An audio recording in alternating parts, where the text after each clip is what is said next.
everybody. So today I wanted to make a video about something that I've been thinking a lot about recently, and that is the concept of pressure on Booktube. Because for me personally, I've been feeling a lot of pressure when it comes to Booktube lately, and I think I might not be the only one, and that is something that I wanted to talk about today. So a couple of months ago I made a video about how I don't always feel like I belong in the Booktube community and how I sometimes feel like I'm not good enough. I will leave a link to that video in the description box down below so you can watch that if you want to. But basically I think that this video is going to be a bit of a follow-up to that video, because in this video I specifically want to talk about the pressure that I feel and that I think a lot of people might feel as well. And this video is also going to have more of a focus on the development of Booktube over the years and how it has changed, because I took a look at it and I think Booktube has changed quite a lot. And the difficulty of keeping up with all these developments and these changes is something that I think might provide a lot of pressure. So before I begin, I first want to clarify that in this video I specifically want to talk about pressure when it comes to creating certain content on Booktube. I know there are probably lots of other ways to feel pressure on Booktube as well, and maybe I will talk about those in future videos, but this video specifically is about the pressure when it comes to being creative and making the type of content that you think might attract views. And then I also want to add that this is very much a general overview when it comes to developments on Booktube and the pressure that comes with that, because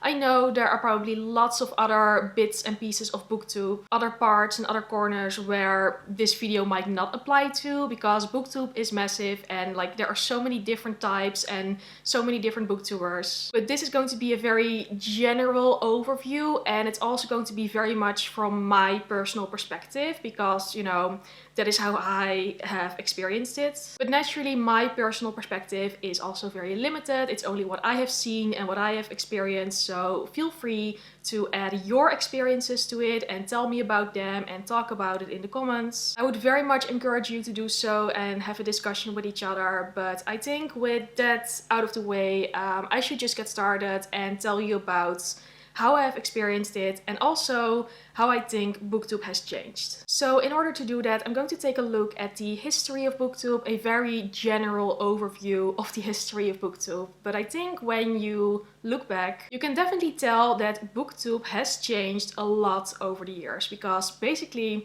Booktube used to be very simple and very basic. Not only with the dynamic, but also with the type of content that was being produced. Because if you take a look at around 2013, 2014, the era when Booktube started to become more of a thing, more of a community, you can see that the type of videos that were being published were very simple. It was just your basic book hauls, wrap-ups, TBRs, and that was pretty much it. I also noticed that there were a lot more individual book reviews, especially when it came to things like young adult popular book series. So like the Divergent series or the Mortal Instruments. And I think, for example, Christine from Poland Banana Books, who was one of the very first booktubers, she basically built her channel on those types of book talks and book discussions. So, you know, just talking about your favorite book, a new release. It was very simple. What I also noticed from this era is that Booktube videos were so much shorter. They were around maybe 6 minutes each, maybe with the exception of some of the book discussions of individual book reviews, but still. General book reviews or like wrap-ups, they were so much shorter. It was very simple, it was very straightforward. The aesthetics also weren't that important yet. Basically, it was just somebody sitting in front of a shelf, and the quality did not have to be great. And that is kind of how I guess Booktube started out. Now, around 2016, when I joined Booktube, I feel like it was still very much like that. Videos were indeed a lot more simple. But what was definitely noticeable in this era when I joined is that there were so many book tags. Like book tags, I used to do them a lot, I saw them a lot. They were such easy types of videos to produce because you just answer some questions. You don't have to think about it too much, and they were everywhere. That's definitely something that is not the case right now. And I guess that around this time, the standard type of Booktube videos like wrap-ups and TBRs were more established. Like it was very clear if you wanted to do or if you wanted to start a Booktube channel, it was very apparent which types of videos you could make. And that is something that I personally really loved, and also why I actually joined Booktube because it was so much more easy that way. It was very clear for me what I had to do. So I guess, yeah, 2016, that was sort of the vibe. Videos were still quite short at that time because I remember that I often felt like an outlier because my videos often were 10 minutes long, which was long at the time. And I actually had to make an effort at some point to really keep them shorter. I really had to constrain myself not to talk for too long because I felt like if my videos were too long, nobody was going to watch them and it wasn't going to be good for the algorithm. But then, yeah, I guess in 2017, from how I looked back at it, we saw the start of the reading vlog. For me personally, the very first reading vlog that I ever saw was the 24-hour readathon vlog from Zoe from Read by Zoe. She started doing these 24-hour reading vlogs, and I remember that I was so shocked with how long the video was because it was more than 20 minutes long. But those videos, they got views like crazy, and with her next edition of the 24-hour readathon by Zoe, I participated as well and I made my own very first reading vlog. It was such a simple video, just me updating myself a couple of times during the day and talking about it. It was only 16 minutes long, which is still not that long for a reading vlog. And it went insane when it came to views, at least for my standards at the time. And for a while, I think in 2017, the first half of 2018, doing a reading vlog was just an instant recipe for a good performing video, at least for me. That was such a weird time, but also during that time, reading vlogs were more in the spirit of readathons, or usually 24-hour readathons or a weekend-long readathon. This is also the time that readathons became more prominent, there were more of them, and I would love to do reading vlogs for readathons. But then we came into 2018, and it's hard to find a specific start of it, but from what I've gathered, somewhere around the midpoint of 2018, the weekly reading vlog came along. So a reading vlog, you probably know it, that is not dedicated to a certain readathon, but is just a booktuber filming their week and telling you about what they are reading. I feel like this was such an important and big development in the booktube community because so many people started doing weekly reading vlogs, myself included. And I feel like so many channels really grew off that. Like, so many channels exploded because of the reading vlogs, which I can totally understand because with those weekly reading vlogs, you really saw a booktuber more as a person. The personality became more important. You saw bits and pieces of their lives while still having some reading content as well. And I think also around this time in reading vlogs, there was more B-roll, there was more editing, like aesthetic shots and shots of people reading, things like that. I think this is also the point where booktube videos in general started to get longer because reading vlogs were already longer, but now also book hauls and especially wrap-ups could be like around 30 minutes. That's not a weird thing at all anymore. And reading vlogs became longer and longer as well. I mean, at first they were 20 minutes, now a reading vlog of like more than 40 minutes is not all that strange. Viewers love this, they still love it. This was also kind of the point where the simple, straightforward bookwork videos kind of went out of style. I mean, they're still there, they're still staples of most booktube channels, but creative and original videos definitely became way more popular. I think a very good example of this is the trend of the TBR games. Like, I think that also started around 2018, maybe 2019, where booktubers take an existing game and turn it into a game where they can choose their TBR, and it is such a hype, and I still see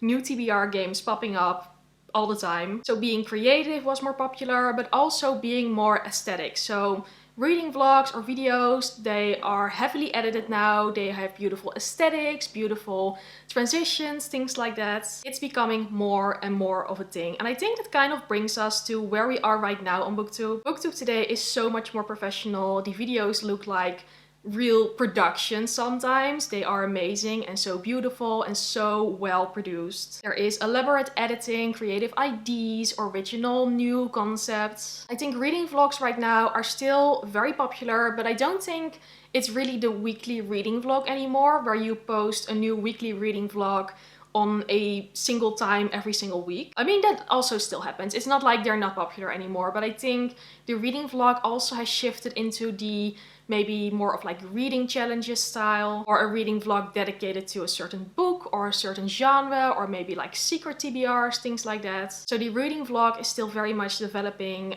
Booktube IDs in general are still very much developing. Again, book hauls, wrap-ups, TBRs, they're still there. They're definitely still there, but Also, I feel like more often they are done with a more creative twist or beautiful editing or whatever. And I think one of the most recent trends is also the arrival of the live reading sprints. That has definitely started since the beginning of lockdown. Many booktubers are now doing live reading sprints or productivity sprints. There are also a lot of readathons, book clubs, read-alongs. They are everywhere. I feel like I see one popping up every single day. I'm not really active in that part of Booktube, so I can't really say that much about it. I just see it happen a lot. And overall, there are just more and more booktubers with more new ideas, and yeah, I guess that's kind of my general history of Booktube. Again, very general history, mostly based on my personal perspective and just looking back on some Booktube channels, so don't take this too seriously. But this is kind of the vibe that I have when I look at the history of Booktube and the developments that have happened.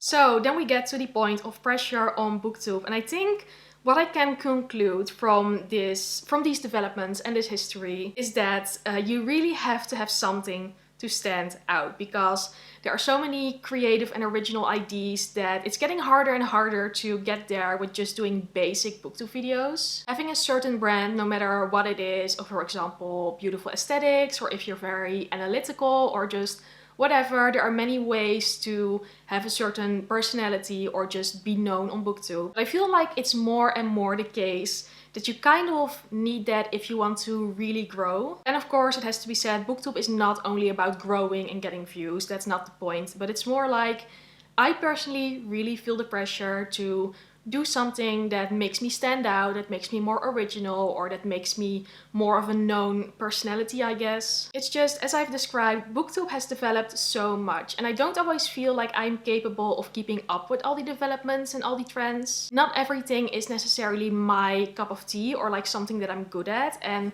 that does not have to be a problem. Again, there are many parts of Booktube, many different ways of running a Booktube channel. It doesn't have to be a single thing, but I think it does provide a lot of pressure, that it really puts a lot of pressure on yourself. At least in my case, I'm speaking for myself, that you have to have something, that you have to keep up, that you have to do certain things, and I really think I'm not the only one that feels like this. And I've tried to do certain things. I have done weekly reading vlogs when that was really popular, and let me tell you, it is a lot of work and I didn't always necessarily enjoy it, but I kind of felt like I had to do it because it was kind of the way to sort of grow your channel at that point. I've also sometimes tried original ideas, my most recent one being my translated book recommendations video. That video flopped massively, so there you go. I feel like it's very hard to kind of find myself and find my strength and what do I want, what do viewers want? Because even though it's not about being popular, having lots of views, it is still nice if you work on something like a Booktube video that people watch it, you know? It's nice to have some positive feedback. And I think just this whole dynamic, this whole way Booktube has grown over the years can really put a lot of pressure on certain people. At least myself. Maybe I'm the only one, of course I cannot speak for you, I really cannot, but it's something that I have been feeling a lot. However, here comes the thing. The way the Booktube community has grown and is becoming more professional is, first of all, it's a very natural thing, because that is what happens when a community gets bigger and there are more viewers and more content creators. It grows, it develops, viewers want new things, they want more original things, they will watch what they want to watch. Of course, the algorithm will always be a thing as well. It can be very unfair, it's not always 100% the best videos get the best views, you know. I know so many people who make amazing videos but just don't get all the views and all the attention that they deserve, because sometimes you just don't find those channels. But in general, a community, an online community growing is a natural thing, and it's also a good thing. I mean, there are so many talented people out there who can use this platform to express themselves and to make more and better videos, and they really enjoy doing that. And communities, they will always continue to develop. This is not the end point. There will be more things, there will be new trends, it will get bigger and bigger. And that it gets bigger is again a good thing, because it means that there are more people who love reading, who are discovering this, who want to watch videos, who want to create videos. And another trend that I've definitely noticed is that nowadays there are so many more sponsored Booktube videos, which is amazing, because Booktubers deserve to get paid for the amazing work that they've done. So this video isn't to advocate against something or to say that Booktube used to be better, that it should become as it was, that certain things have to be a certain way, because Booktube will always continue to grow, because that is natural, that is logical. Viewers will watch what they want to watch. So again, with this sort of analytical process, I'm not saying that certain things shouldn't be done a certain way, but what I am saying, and what I guess is kind of the point of this video, is that I think it's also good to be aware of the pressure that it gives or that it puts on certain people. There are many booktubers who work very hard, and it's not always easy, and it's not always easy to keep up with everything that is going on, and that can sometimes affect your mental health. I know it does with me. The pressure, everything that is going on, it is a real thing. And I think it's something that we should talk about and that we should discuss, just to be aware of it and to know that it happens. And I think it's also a good thing to make it known that creating booktube videos, especially the beautiful productions, the aesthetic ones, the gorgeous ones, the very analytical ones, just all the amazing booktube videos, it takes a lot of time, a lot of effort, and it also comes with a lot of pressure, and that is not always easy. I feel like I'm starting to ramble a bit. I hope you get my meaning. I guess I basically want to say that if you feel like this, if you feel pressured, if you feel maybe burnt out with certain things, you're not alone. It can be hard. It is a thing that happens. It is not weird that you feel this way, and we are in it together. So talking about it might help. So this was pretty much it for this video. Yeah, it was a bit of a different one. I hope you enjoyed it and might have found it interesting. If you like videos like this, then please let me know. Let me know if you want me to do more of them. And if you want me to do more of them, then please let me know what types of videos you want to see. So maybe other types of pressure on Booktube, or maybe something completely different. I don't know. I think I prefer it when it's like a very specific thing, so I can really focus on that. But I don't know, again, please let me know. But for now, again, this was it for this video. Please let me know your thoughts in the comments on this topic, how you feel about it.